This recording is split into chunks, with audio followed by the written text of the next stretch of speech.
Salom hurmatli tomoshabinlar, kanalimizga xush kelibsiz. Bugun sizlarga shunday muhim va shoshilinch xabar bilan murojaat qilmoqchimanki, agar siz O'zbekistonda kvartira egasi bo'lsangiz, bu ma'lumotni oxirigacha diqqat bilan tinglashingiz shart. Aprel oyining oxirigacha hal qilishingiz zarur bo'lgan bir masala borki, bu sizning mulkingizning kelajagi, moliyaviy barqarorligingiz va hatto qonun oldidagi mas'uliyatingizga bevosita ta'sir qiladi. Agar siz bu muddatni o'tkazib yuborsangiz, keyinchalik juda katta muammolarga, jumladan katta jarimalarga, mulkingizni sotishda yoki meros qoldirishda uzilishlarga duch kelishingiz mumkin. Bu ogohlantirish barcha kvartira egalariga tegishli. Shuning uchun darhol ushbu videoga like bosing va kanalimizga obuna bo'lishni unutmang, toki muhim ma'lumotlarni hech qachon o'tkazib yubormang. Ishoning, bu videoda aytiladigan har bir so'z sizning foydangizga xizmat qiladi. Avval qanday edi va endi nima o'zgardi? Keling, avvalo vaziyat avval qanday bo'lganiga bir nazar tashlaylik. Ilgari ko'pchilik kvartira egalari o'z mulklaridagi kichikroq o'zgarishlarga, masalan, ichki devorlarni olib tashlash yoki joyini o'zgartirish, balkonni ichki makonga qo'shish, oshxona va yashash xonasini birlashtirish kabi amallarga jiddiy e'tibor bermasliklari mumkin edi. Bunday o'zgarishlar ko'pincha rasmiy, ruxsatsiz amalga oshirilardi va uzoq vaqt davomida hech qanday jiddiy oqibatlarga olib kelmagandek tuyulardi. Kadastr hujjatlari, ya'ni texnik pasportlar ko'pincha mulkning asl holatini aks ettirardi, garchi ichida ba'zi o'zgarishlar bo'lsa ham. Hukumat organlari ham har bir xonadondagi mayda o'zgarishlarni tekshirishga har doim ham shoshilmasdi. Bu holat bir tomondan mulk egalariga qulaylik yaratgandek ko'rinsa-da, boshqa tomondan katta huquqiy noaniqliklarni yuzaga keltirardi. Kvartira sotilganda, sovg'a qilinganda yoki meros bo'lib o'tganida ba'zi muammolar yuzaga kelardi. Ammo ular ko'pincha noqonuniy yo'llar bilan yoki katta sargardonliklar evaziga hal qilinardi. Biroq endi vaziyat tubdan o'zgardi. So'nggi yillarda O'zbekistonda mulkchilik munosabatlari va yer kadastri tizimini raqamlashtirish borasida juda katta islohotlar amalga oshirilmoqda. Yangi qonunchilikka ko'ra, har bir mulkning, jumladan har bir kvartiraning kadastr hujjatlari, ya'ni texnik pasporti, uning amaldagi holatiga to'liq mos kelishi shart. Bu degani, sizning kvartirangizda qilingan har qanday o'zgartirish, hattoki kichikroq deb hisoblanganlari ham rasmiy ravishda hujjatlashtirilishi va kadastrga kiritilishi kerak. Bu talabning asosiy sababi shundaki, davlat mulk solig'ini hisoblash, kommunal xizmatlar uchun to'lovlarni belgilash, shuningdek, mulk bilan bog'liq har qanday yuridik operatsiyalarning shaffofligi va qonuniyligini ta'minlashga qaratilgan. Hozirda barcha ma'lumotlar elektron bazalarga integratsiya qilinmoqda va tizimlar o'rtasida ma'lumot almashinuvi tobora kuchaymoqda. Bu degani, ilgari ko'z yumilgan yoki e'tibordan chetda qolgan kichik nomuvofiqliklar endi avtomatik ravishda aniqlanishi mumkin. Bu yangi tartib o'z navbatida qonunchilik talablariga mos kelmaydigan o'zgarishlar uchun jiddiy jarimalarni va mulk bilan bog'liq kelajakdagi operatsiyalarda muammolarni keltirib chiqarishi mumkin. Nima bilish kerak? Kim xavotir olish kerak va kimga bunchalik ham zarur emas? Endi esa ushbu muhim muddat, ya'ni aprel oyining oxirigacha nimalarni bilishimiz kerakligi, kimlar bu masalada jiddiy xavotir olishi lozimligi va kimlar biroz xotirjamroq bo'lishi mumkinligi haqida batafsilroq to'xtalib o'tamiz. Avvalo, shuni bilishingiz kerakki, kvartiraning kadastr hujjatlaridagi, xususan texnik pasportdagi ma'lumotlar uning amaldagi rejasi va holatiga to'liq mos kelishi shart. Bu eng asosiy talabdir. Har qanday tafovutlar, hatto siz uchun arzimas tuyulganlari ham qonuniy nuqtai nazardan jiddiy oqibatlarga olib kelishi mumkin. Kimlar jiddiy xavotir olish kerak? 1. Ichki o'zgarishlar qilgan egalar. Agar siz kvartirangizda biron bir qayta rejalashtirish, periplanirovka yoki qayta qurish, rekonstruksiya ishlarini amalga oshirgan bo'lsangiz, masalan, yotoqxona va yashash xonasini birlashtirgan bo'lsangiz, oshxona va yashash xonasini birlashtirgan bo'lsangiz, balkon yoki lojiyani kvartiraning ichki makoniga qo'shib yuborgan bo'lsangiz, devorlarni, hatto yuk ko'taruvchi bo'lmagan devorlarni ham olib tashlagan yoki joyini o'zgartirgan bo'lsangiz, sanitar tugunlarning hammom, hojatxona joylashuvini o'zgartirgan yoki kengaytirgan bo'lsangiz, eshik yoki deraza teshiklarining o'rnini o'zgartirgan yoki yangi teshiklar ochgan bo'lsangiz. Agar sizning kvartirangizning maydoni texnik pasportda ko'rsatilganda farq qilsa. 2. Meros qolgan yoki yaqinda sotib olingan mulk egalari. Agar siz kvartirani meros qilib olgan bo'lsangiz yoki yaqinda sotib olgan bo'lsangiz, lekin avvalgi egalar tomonidan qilingan o'zgarishlar rasmiylashtirilmaganiga shubha qilsangiz yoki bilmasangiz, siz ham xavf zonasidasiz. Ko'pincha avvalgi egalar bunday noaniqliklarni yashirishga harakat qilishadi yoki o'zlari ham bunga e'tibor bermay qo'yishadi. 3. Eski uslubdagi texnik pasportga ega bo'lganlar. Agar sizning kvartirangizning texnik pasporti juda eski bo'lsa, masalan, onun 15 yildan ortiq vaqt oldin berilgan bo'lsa va shu vaqt ichida hech qanday yangilash ishlari olib borilmagan bo'lsa, sizda ham xavotirga asos bor. Chunki eski pasportlardagi ma'lumotlar yangi raqamli tizimlar bilan to'liq mos kelmasligi mumkin. 4. Mulkini yaqin kelajakda sotish, sovg'a qilish yoki meros qoldirishni rejalashtirayotganlar. Agar siz keyingi bir necha oy ichida mulkingiz bilan bog'liq yuridik operatsiyalarni amalga oshirishni niyat qilgan bo'lsangiz, kadastr hujjatlaringizning ideal holatda bo'lishi nihoyatda muhimdir. Aks holda, bu operatsiyalar cho'zilib ketishi yoki umuman imkonsiz bo'lib qolishi mumkin. Keling, bir nechta real misollar bilan vaziyatni yanada aniqlashtiramiz. Misol 1. Janob Ahmedovning holati. Janob Ahmedov 5 yil oldin o'zining 2 xonali kvartirasida oshxona va yashash xonasining o'rtasidagi devorni olib tashlab, katta studiya maydoni yaratgan edi. U bunga ruxsat olmagan va hujjatlarga hech qanday o'zgartirish kiritmagan. Yaqinda uning farzandi o'qishga kirdi va uyini sotib, pulini o'qish xarajatlariga sarflashga qaror qildi. Xaridor topildi, notariusga murojaat qilishdi. Biroq, notarius kadastr agentligidan so'rov yuborgach, kvartiraning amaldagi rejasi va texnik pasportdagi rejasi o'rtasida nomuvofiqlik borligi aniqlandi. Natijada bitim to'xtatildi. Janob Ahmedovga noqonuniy qayta rejalashtirish uchun bazaviy hisoblash miqdorining 20 baravaridan ko'proq miqdorda jarima solindi. Endi u noqonuniy o'zgarishni qonuniylashtirish uchun juda ko'p hujjat yig'ishi, ekspertiza o'tkazishi va yana bir qancha xarajatlarni to'lash kerak bo'ladi.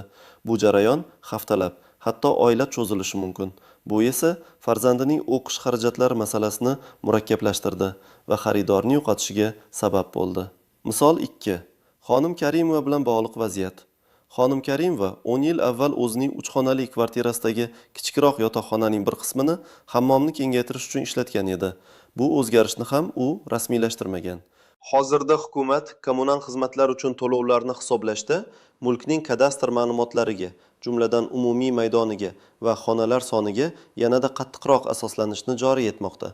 Shuningdek, mulk solig'i ham ushbu ma'lumotlar asosida hisoblanadi. Agar uning texnik pasportida maydon boshqa, amalda esa o'zgargan bo'lsa, u qandaydir muammolarga duch kelishi mumkin.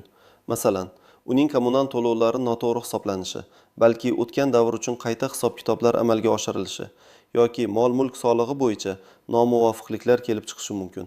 Eng yomoni, agar bu qayta rejalashtirish binoning mustahkamligiga ta'sir qiluvchi jihatlarni o'z ichiga olgan bo'lsa, uni asl holiga qaytarish talab etilishi ham mumkin. Misol 3. Meros bo'lib qolgan kvartira muammosi. Bir oila vafot etgan qarindoshidan kvartira meros qilib oldi.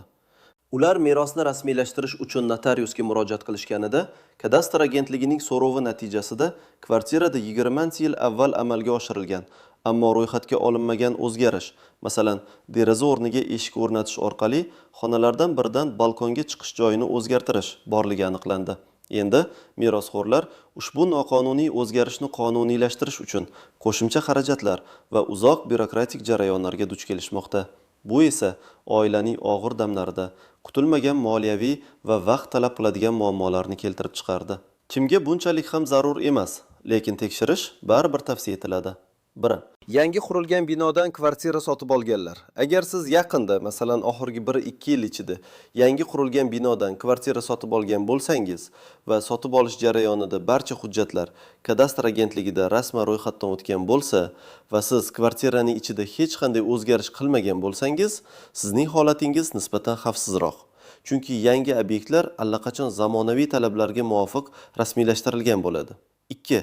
Kvartirasida hech qanday o'zgarish qilmaganlar. Agar siz o'z kvartirangizni sotib olganingizdan beri yoki meros qilib olganingizdan beri unda hech qanday o'zgarish, hattoki mayda devorni olib tashlash kabi ishlar ham qilmagan bo'lsangiz va sizning texnik pasportingiz nisbatan yangi bo'lsa, sizning ham vaziyatingiz yaxshi. Biroq, Har ehtimolga qarshi texnik pasportingizni bir bor tekshirib qo'yish ortiqchalik qilmaydi. Ayniqsa, ilgari qilinmagan bo'lsa. Shuni ta'kidlash kerakki, bunchalik ham zarur emas degani umuman zarur emas degani emas. Yuqoridagi toifaga kiruvchi kvartira egalari ham o'z hujjatlarini bir bor ko'zdan kechirib, kadastr ma'lumotlarining to'g'riligiga ishonch hosil qilishlari tavsiya etiladi. Chunki oldingi egalar tomonidan qilingan o'zgarishlar sizga ham ta'sir qilishi mumkin. Istisnolar, qopqonlar va novoy nuanslar. Endi esa ushbu masala bilan bog'liq istisnolar, e'tibordan chetda qoldirmaslik kerak bo'lgan qopqonlar va unchalik ham aniq bo'lmagan, ammo muhim jihatlar haqida gaplashamiz. Bu sizga jarayonni tushunish va xatolardan qochishda yordam beradi. Istisnolar. Qanday o'zgarishlar rasmiylashtirishni talab qilmaydi? Barcha o'zgarishlar ham majburiy rasmiylashtirishni talab qilavermaydi.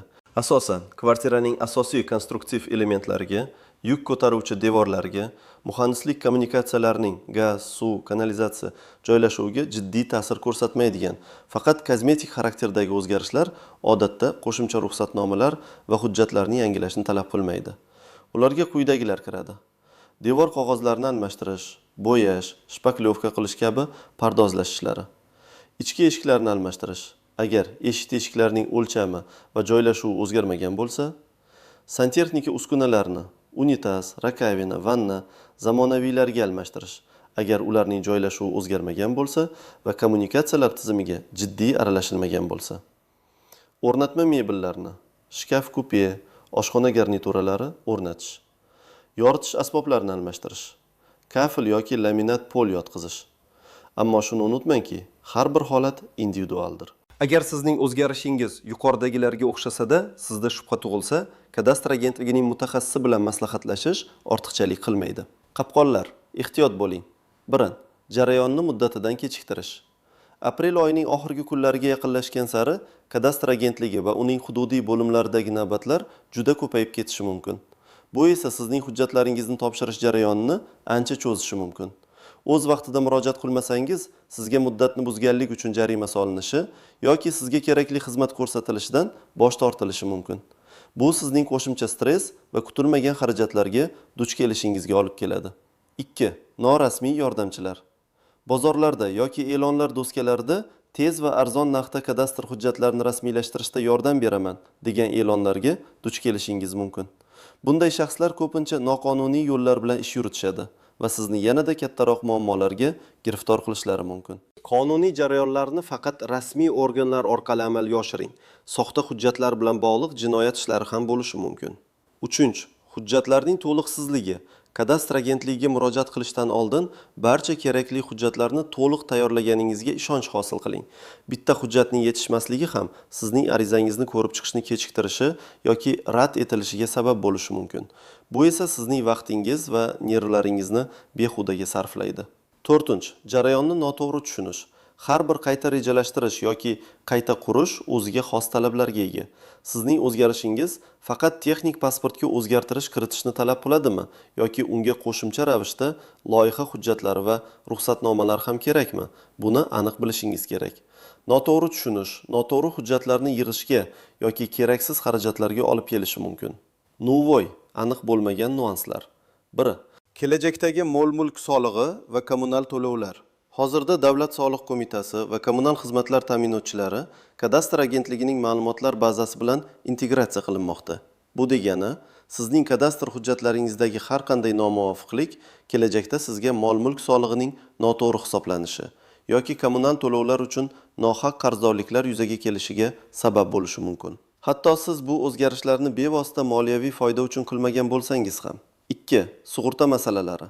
Agar siz kvartirangizni sug'urtalamoqchi bo'lsangiz yoki sug'urta qilingan bo'lsa, kadastr hujjatlaridagi nomuvofiqliklar sug'urta hodisasi yuz berganda, masalan, yong'in, suv toshqini, sug'urta qoplamasini olishda muammolar keltirib chiqarishi mumkin. Sug'urta kompaniyalari odatda mulkning rasmiy hujjatlariga asoslanadi. 3. Davlat dasturlarida ishtirok etish. Ba'zi davlat dasturlari yoki imtiyozlar, masalan, ipoteka kreditlari olishda kadastr hujjatlarining benuqson holati talab etilishi mumkin. Agar sizning hujjatlaringizda tartibsizlik bo'lsa, siz bunday imkoniyatlardan mahrum bo'lishingiz mumkin. 4. Muddati jarayonni boshlash degani. Ko'pchilik aprel oxirigacha degan muddatni hujjatlarni to'liq rasmiylashtirib tugatish deb tushunadi. Aslida bu muddat ko'pincha jarayonni boshlash, ya'ni tegishli arizani topshirish va dastlabki hujjatlarni taqdim etishni anglatadi. Jarayonning o'zi bir necha hafta yoki oy davom etishi mumkin. Asosiysi belgilangan muddat ichida murojaat qilish. Shunda siz muddatni buzganlik uchun jarima to'lashdan qutulasiz. Amaliy maslahatlar. Tomoshabin nima qilish kerak? Endi esa eng muhim qismga o'tamiz. Sizning qadamlaringiz, ya'ni bu vaziyatda aniq nima qilishingiz kerakligi haqida amaliy maslahatlar. Hech qanday shoshqaloqliksiz, tartibli ravishda quyidagi bosqichlarni bajaring. 1. Mavjud hujjatlaringizni tekshiring. Birinchi qadam, bu sizning kvartirangizga tegishli barcha hujjatlarni, xususan kadastr guvohnomasi deb nomlanadigan mulk huquqini tasdiqlovchi hujjatni va eng muhimi, texnik pasportni topish va diqqat bilan ko'zdan kechirishdir. Bu texnik pasportda kvartiraning rejasi, xonalar soni, maydoni va boshqa texnik xususiyatlari ko'rsatilgan bo'ladi. 2. Reallikni hujjatlar bilan solishtiring. Texnik pasportdagi reja va ma'lumotlarni qo'lingizga olgan holda kvartirangizni xuddi yangi ko'rayotgandek tekshirib chiqing. Har bir xonaning joylashuvi, devorlarning holati, eshik va deraza teshiklarining o'rni, hatto hammom va hojatxonaning joylashuvi ham pasportdagi reja bilan bir xil ekanligiga ishonch hosil qiling. Agar siz o'zgarish qilgan bo'lsangiz, masalan, balkonni ichki makonga qo'shgan bo'lsangiz, devor olib tashlagan bo'lsangiz, xonani kengaytirgan bo'lsangiz, darhol bu nomuvofiqliklarni aniqlang. Hatto kichikroq deb o'ylagan o'zgarishlar ham muhim bo'lishi mumkin. Har bir kichik farqni yozib oling yoki eslab qoling. 3. O'zgarish turini aniqlang. Agar siz nomuvofiqliklarni aniqlagan bo'lsangiz, endi bu o'zgarishning qanday turga kirishini tushunishingiz kerak. U oddiygina texnik pasportga o'zgartirish kiritishni talab qiladigan mayda o'zgarishmi? Masalan, yengil devor o'rnini o'zgartirish yoki jiddiyroq qayta qurishmi? Masalan, yuk ko'taruvchi devorga ta'sir qilish, kommunikatsiyalarni ko'chirish. Bu ma'lumotlar kadastr agentligining rasmiy saytida yoki uning mutaxassislari bilan bevosita bog'lanish orqali aniqlanadi. Ba'zi jiddiy o'zgarishlar uchun maxsus loyiha hujjatlari va qurilish bo'limidan ruxsat olish talab qilinishi mumkin. 4. Rasmiy manbalarga murojaat qiling. Vaqtni cho'zmasdan kadastr agentligining hududiy bo'limiga shaxsan murojaat qiling yoki ularning rasmiy veb-sayti, odatda ekadastr.uz yoki shunga o'xshash bo'ladi, orqali ma'lumot oling. Har bir viloyat yoki tuman kadastr bo'limining o'z kol markazlari bo'lishi mumkin. U yerda siz o'zingizning holatingizni tushuntirib, qanday hujjatlar kerakligi va qanday jarayonlardan o'tishingiz lozimligini aniq bilib olasiz. Eng ishonchli ma'lumotni rasmiy manbalardan oling. 5. Kerakli hujjatlarni to'plang. Kadastr agentligida yoki ularning veb-saytida sizga qanday hujjatlar kerakligi ro'yxati beriladi. Odatda bular quyidagilardir. Sizning shaxsiy pasportingiz, kvartira mulk huquqini tasdiqlovchi hujjat, kadastr guvohnomasi, kvartiraning mavjud texnik pasporti, agar mavjud bo'lsa, avvalgi qayta qurish yoki rejalashtirishga oid ruxsatnomalar yoki loyiha hujjatlari. Xizmatlar uchun davlat boji yoki boshqa to'lovlar to'langanligini tasdiqlovchi kvitansiya. Ariza shakli. Barcha hujjatlarning asl nusxalari va ularning nusxalarini tayyorlab qo'ying. 6. Arizani topshiring. To'plangan hujjatlar bilan kadastr agentligining tegishli bo'limiga murojaat qiling va arizani topshiring. Agar elektron xizmat ko'rsatish imkoniyati mavjud bo'lsa, siz Davlat xizmatlari markazlari DXM orqali yoki to'g'ridan-to'g'ri kadastr agentligining veb-sayti orqali onlayn ariza ham yuborishingiz mumkin. Arizangiz ro'yxatga olinganiga va sizga ariza raqami berilganiga ishonch hosil qiling. Bu raqam orqali siz arizangizning holatini kuzatib borishingiz mumkin. 7. Arizangizni kuzatib boring va mutaxassisni qabul qiling. Arizangizni topshirgandan so'ng, kadastr agentligining mutaxassisi, geodezist yoki baholovchi kvartirangizni ko'zdan kechirish uchun kelishi mumkin. U amaldagi holatni tekshiradi va o'zgarishlarni qayd etadi. Ushbu jarayonda faol ishtirok eting va barcha savollaringizga javob olishga harakat qiling. Jarayonning qaysi bosqichida ekanligingizni bilish uchun arizangizni doimiy ravishda kuzatib boring. Shuni unutmang, aprel oyining oxiri. Bu sizning harakatni boshlashingiz uchun belgilangan muddat. Hujjatlarni to'liq rasmiylashtirish biroz vaqt talab qilishi mumkin. Asosiysi, birinchi qadamni qo'yish va jarayonni boshlash. Xulosa qilib aytganda aziz do'stlar, bugun men sizlarga barcha kvartira egalariga tegishli bo'lgan juda muhim ma'lumotlarni yetkazishga harakat qildim. Aprel oyining oxirigacha o'z mulkingizning kadastr hujjatlariga e'tibor qaratish, ularni amaldagi holatga mosligini tekshirish va zarur bo'lsa, o'zgartirishlarni rasmiylashtirish. Bu sizning kelajakdagi tinchligingiz va mulkingizning huquqiy himoyasi uchun nihoyatda muhimdir. Vaqtni boy bermang, hoziroq harakat qiling. Umid qilamanki, bu video sizga foydali bo'ldi. Sizning fikringiz biz uchun juda muhim. Ushbu masala bo'yicha sizda qanday fikrlar borligini, balki shunga o'xshash vaziyatlarga duch kelgan bo'lsangiz, o'z tajribangizni izohlarda yozib qoldiring. Bu boshqa tomoshabinlar uchun ham foydali bo'lishi mumkin. Videoga like bosishni va kanalimizga obuna bo'lishni unutmang, toki bizning yangi va muhim ma'lumotlardan xabardor bo'lib turing. Keyingi videolarda ko'rishguncha salomat bo'ling.